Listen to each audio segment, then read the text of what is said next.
Hello everyone, I hope आप लोग सब बहुत ही अच्छे होंगे। और जो भी एग्ज़ाम है आप लोग उस एग्ज़ाम का तैयारी कर रहे होंगे, थोड़ा बहुत टाइम निकाल के पढ़ रहे होंगे मेरी तरह।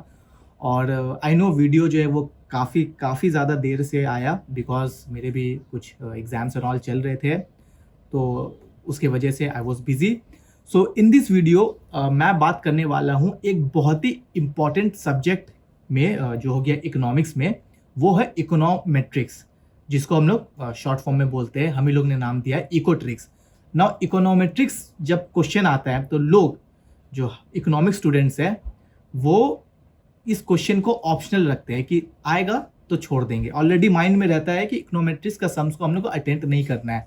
मोस्टली वो लोग थ्योरी पढ़ के जाएंगे कि थ्योरी में लोग, बहुत लोगों का थ्योरी में बहुत ज़्यादा अच्छा पकड़ रहता है और बहुत ही कम लोगों में इकोनॉमेट्रिक्स का जो क्वेश्चन है वो सॉल्व होते हैं, या इकोनॉमेट्रिक्स बहुत लोगों को समझ में नहीं आता। उनमें से मैं भी था। जब मेरा ग्रेजुएशन में थे तो इकोनॉमेट्रिक्स मेरा आया था ये पेपर फाइनल ईयर में। तो मुझे पता ही नहीं था कि इकोनॉमेट्रिक्स होता क्या है। आई थॉट कि वो बस एक मैथमेटिकल इकोनॉमिक्स की तरह कोई होगा इकोनॉमेट्रिक्स, वो सब कर लेंगे। तो फाइनल ईयर में था पेपर और मुझे कुछ भी समझ नहीं आ रहा था। जब इकोनॉमेट्रिक्स पढ़ाया जा रहा था तो मुझे ऐसा लगता था कि ये तो स्टैटिस्टिक्स है, ये इकोनॉमेट्रिक्स क्या कहाँ से आया, इसका कौन सा लॉजिक है। लेकिन मास्टर्स में जब आया, मास्टर्स करने के बाद, मास्टर्स के दौरान और मास्टर्स करने के बाद मुझे असल इम्पोर्टेंस पता चला कि इकोनॉमिक्स में इकोनॉमेट्रिक्स का क्या इम्पोर्टेंट रोल है। मीन्स मतलब बहुत ज़्यादा इम्पोर्टेंट रोल है as compare to other subject. वो इसलिए क्योंकि आप as an economics, if you will apply for any corporate jobs और if you will apply for PhD program, research में आप जाते हो, तो इंस्टेंट इंटरव्यू के दौरान आपसे इकोनॉमेट्रिक्स का ही सवाल करेंगे। बहुत ही कम होगा, बहुत ही कम, कि आपसे कुछ थ्योरी पूछ लेंगे या आपसे पूछ लेंगे कि अपना फेवरेट सब्जेक्ट बताओ, उसमें से कुछ क्वेश्चन पूछ लेंगे। But maximum time they will ask you about econometrics और इकोनॉमेट्रिक्स एंड इकोनॉमेट्रिक्स। मेरे टाइम में मेरा जब पीएचडी इंटरव्यू था जेएनयू में, तो वहाँ मेरे जो जो बोर्ड मेंबर्स थे पैनल में, तो उसने एक क्वेश्चन पूछा कि what is the difference between OLS estimator and maximum likelihood estimator. OLS तो आता था मुझे, तो मैंने बता दिया, बट आई वॉज मैं ये एकदम ब्लैंक हो गया कि व्हाट इज़ मैक्सिमम लाइक्लीहुड, जो मैंने पढ़ा नहीं। बट था वो, इकोनॉमेट्रिक्स में भी है, स्टैटिस्टिक्स में भी है, बट एट दैट टाइम मुझे नहीं आता था, मैं कभी पढ़ के नहीं गया। तो फिर मैंने नहीं आंसर दिया। फिर उन लोग ने मुझे लॉजिस्टिक रिग्रेशन के बारे में पूछा, प्रॉबिट मॉडल के बारे में पूछा। तो ज़्यादातर इकोनॉमेट्रिक्स के ही सवाल आते हैं। आप पीएचडी के इंटरव्यू में जाके बैठो, कॉर्पोरेट जॉब के इंटरव्यूज में जाके बैठो, they will ask you about econometrics as a economic student. तो इस सब्जेक्ट का, इस पेपर का इतना ज़्यादा वैल्यू है, इतना ज़्यादा वैल्यू है। अगर आप यूजीसी नेट और जेआरएफ एग्जाम का प्रिपरेशन कर रहे हैं तो यू विल सी कि इकोनॉमेट्रिक्स के क्वेश्चन जो है वो लगातार बढ़ रहे हैं और ज़्यादा टफ भी हो रहे हैं, बहुत ज़्यादा डिटेल में पूछ रहे हैं। अनलाइक पहले क्या होता था कि दे जस्ट आस्क मैचिंग, बस कोई टेस्ट का नाम है, बस we have to do matching. But now they are asking in deep, because आपको पता होना चाहिए कि इकोनॉमेट्रिक्स क्या है, क्यों है, कैसे करते हैं। वो ऊपर ऊपर से रटना जो, वो अब नहीं रहा। अब बहुत डीप अंडरस्टैंडिंग करना चाहिए। इसीलिए मैंने कैसे ओवरकम किया। मुझे अब इकोनॉमेट्रिक्स बहुत अच्छा लगता है, मैं क्वेश्चन भी सॉल्व करता हूँ तो मेरा हो जाता है। तो मैंने कैसे ओवरकम किया, सो इस वीडियो में मैं शेयर करने वाला हूँ।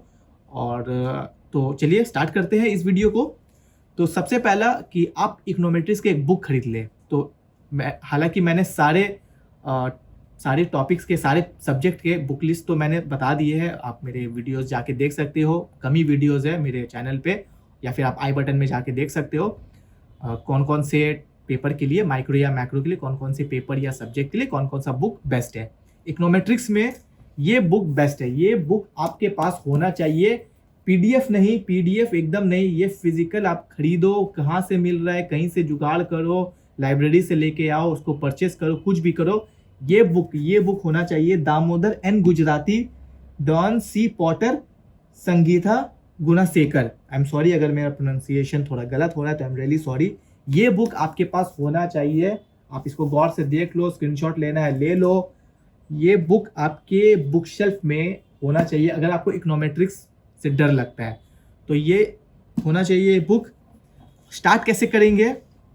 सबसे पहले एक मैं वीडियो में अभी सजेस्ट करने वाला हूँ कि RSG क्लासेस का ये जो अभी आ रहा है वीडियो जो आ रहा है नीचे, ये आप एक बार देखना। इससे आपको कॉन्सेप्ट इकोनोमेट्रिक्स होता क्या है, क्या क्यों करते हैं, ये सब क्लियर हो जाएगा, बेसिक्स है, ठीक है।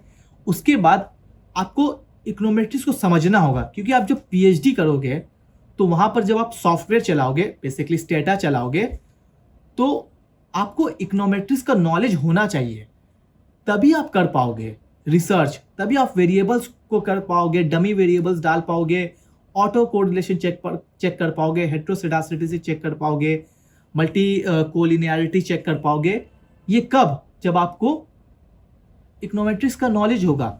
अभी क्या हम लोग पेन से न्यूमेरिकल सॉल्व करते हैं, but when we will do PhD और when we will do research, then software will do each and everything. But हम लोग को सॉफ्टवेयर को क्या करना है, what command we have to give, अगर हमको इकोनोमेट्रिक्स का नॉलेज नहीं आए रहेगा तो we don't give command, we actually not able to give command to state that what actually we want to do. So that is why econometrics very important। यहाँ रटने का कोई सब्जेक्ट ही नहीं है। अगर आपका एम है कि आपको प्रोफेसरशिप, PhD, JRF आपको करना है, PhD करना है, then you have a very good command about this subject। Now एक ये वीडियो आप देख लेना, इट इज़ बहुत ही बेसिक्स वीडियो है, आपको अच्छे से समझ में आएगा। कोशिश करना कि बेड में प्लीज़ लेट के ना देखे, वीडियो देखना, नोट्स बना लेना। उसके बाद ये जो एक प्लेलिस्ट आ रहा है NPTEL का, ये मैंने खुद फॉलो किया, बहुत ही अच्छा प्लेलिस्ट है। ये पूरा इकोनोमेट्रिक्स आपको बता देगा, पूरा इकोनोमेट्रिक्स। ये मैम है, बहुत ही अच्छी मैम है, she teachers very well and मैंने भी फॉलो किया, मुझे बहुत अच्छा लगा। मेरे पास पूरे नोट्स है, आप अच्छे से नोट्स बनाना। और जैसे एक चैप्टर खत्म हुआ, सपोज पहला चैप्टर तो क्लासिकल लीनियर रिग्रेशन मॉडल होगा, मैम जैसा पढ़ाएंगी, एक चैप्टर खत्म, फिर आपको इस बुक से आपको CLRM classical linear regression model, मैं अभी आपको दिखा देता हूं, ये आपको निकालना है। देखिए एक सेकेंड,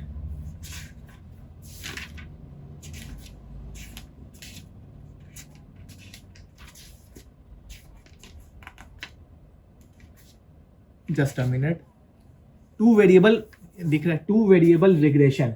तो आपको ये चैप्टर स्टार्ट कर देना है। जैसे जैसे लेक्चर खत्म होगा, आपको वैसे वैसे ही बुक्स में पढ़ना होगा, समझना होगा। एक बार हो जाने के बाद आपको लिटरली आपको लगेगा कि मैंने कुछ पढ़ा। इकोनोमेट्रिक्स का मतलब होता है कि जो डिमांड एंड सप्लाई है, जो डिमांड और सप्लाई का जो इक्वेशन है, जो फंक्शंस है, वो कैसे बनता है, वो इकोनोमेट्रिक्स बताता है। इकोनोमेट्रिक्स के मदद से हम लोग फ्यूचर को फोरकास्ट करते हैं। जो रिपोर्ट निकलता है, इकोनॉमिक सर्वे हो गया, जो भी RBI का फाइनेंशियल स्टेबिलिटी रिपोर्ट होता है, जो फ्यूचर का जो रिपोर्ट होता है कि मैंने GDP इतना फोरकास्ट किया, जितना GDP या इन्फ्लेशन इतना फोरकास्ट किया, ये सारा चीज इकोनोमेट्रिक्स करके दिखाता है। यही है पावर इस पेपर का। तो आई एम श्योर ये बहुत ही बेसिक सा वीडियो था, लेकिन मुझे ऐसा लगा कि इट इज़ वेरी इंपॉर्टेंट। और अगर आप कॉम्पिटिटिव एग्जाम का तैयारी कर रहे हैं तब भी ये मेथड फॉलो करिए। लेकिन ये मेथड फॉलो करने से थोड़ा लेंदी हो जाएगा, बिकॉज एग्जाम्स के लिए तो बस हम लोग को थोड़ा बेसिक्स नॉलेज चाहिए। तो आप कोई ये जो प्लेलिस्ट है यूट्यूब पे आप जाके कोई सर्च कर सकते हो और आपको अच्छे से समझा दिया जाएगा कि कॉम्पिटिटिव लेवल में क्या क्या पढ़ना है। बट मैं बस सजेस्ट करने वाला हूँ कि अगर आप JRF एंड ऑल का तैयारी कर रहे हो तो I must be assuming that you will do PhD in future. So for that you need a very good skills about econometrics। मैं जब अपने मास्टर्स करने गया था, मुझे इससे पहले इकोनोमेट्रिक्स में कुछ नहीं आता था। मैंने अपने दोस्तों से पूछा, प्रोफेसर्स के गाइडेंस से, मेरे फ्रेंड्स के गाइडेंस से, जो दिल्ली यूनिवर्सिटीज़ के मेरे फ्रेंड्स थे, उन लोगों का इकोनोमेट्रिक्स बहुत ही ज़्यादा अच्छा था।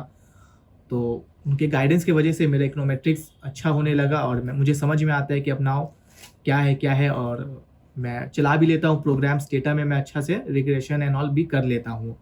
सो this all about practice, understanding what the concept is saying about how to forecast, कैसे डेटाज लेना है, हम लोगों को डमी वेरिएबल कब डालना है, ईच एंड एवरीथिंग।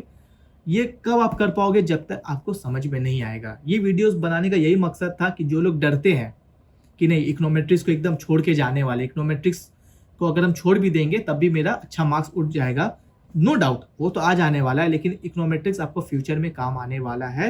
अगर आप कॉर्पोरेट जॉब करोगे तब भी इकोनोमेट्रिक्स पूछेगा, और अगर आप पीएचडी एंड ऑल करोगे तब भी पूछेगा। जो भी इंटरव्यू आप ऐसे एग्जाम दे रहे हो, जो इंटरव्यू हम इससे फेस करने वाले हैं, तो एज एन इकोनॉमिक स्टूडेंट से इकोनोमेट्रिक्स तो पूछने वाला है।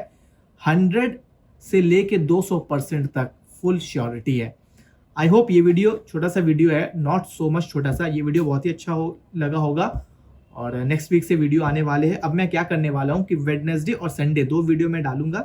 वेडनेसडे मैं कोई लेक्चर्स या कोई टॉपिक समझा दूंगा, वो वीडियो हो जाएंगे। और संडे जो है, संडे में कुछ स्ट्रैटेजी या कोई भी चीज़ को कैसे पढ़ना है, टिप्स एंड ट्रिक्स, वो मैं शेयर कर दूंगा। और ये जो टिप्स एंड ट्रिक्स है ये प्रूवन है, मैं ये फॉलो करता हूँ, इसलिए मैं वो चीज़ आपको शेयर कर पाऊंगा बहुत ही अच्छे से। मैं किसी का वीडियो देखा और किसी का मैं देख के फिर मैं बस बोल दिया, मैं ऐसा नहीं करने वाला हूँ। ये वो टिप्स एंड ट्रिक्स है जो मैं एक्चुअली में फॉलो कर रहा हूँ, अभी भी फॉलो कर रहा हूँ। मेरे एग्ज़ाम्स आने वाले हैं, मैं अपने एग्ज़ाम का तैयारी भी कर रहा हूँ, तो वैसे ही मैं प्रिपरेशन करता हूँ। और जो भी मुझे ऐसा लगता है कि हाँ इसको शेयर करना चाहिए मेरी जितने कम्युनिटी है के साथ, मैं शेयर करता हूँ वीडियो बना के, क्योंकि ये चैनल का यही एम है कि जो भी इकोनॉमिक्स के तैयारी करने वाले या इकोनॉमिक्स के बैकग्राउंड से है, ये कम्युनिटी उन्हीं लोग के लिए है, ताकि एक दूसरे के साथ हेल्प कर सके।